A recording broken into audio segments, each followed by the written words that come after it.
تبارك الذي بيده الملك وهو على كل شيء قدير.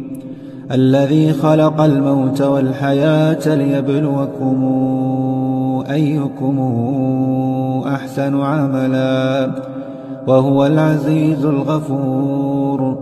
الذي خلق 7 سماوات طباقا ما ترى في خلق الرحمن من تفاوت فارجع البصر هل ترى من فطور ثم ارجع البصر كرتين ينقلب إليك البصر خاسئا وهو حسير. ولقد زينا السماء الدنيا بمصابيح وجعلناها رجوما للشياطين وأعتدنا لهم عذاب السعير.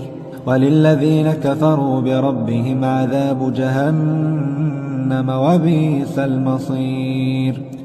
إذا ألقوا فيها سمعوا لها شهيقا وهي تفور تكاد تميز من الغيظ كلما ألقي فيها فوج سألهم خزنتها ألم يأتكم نذير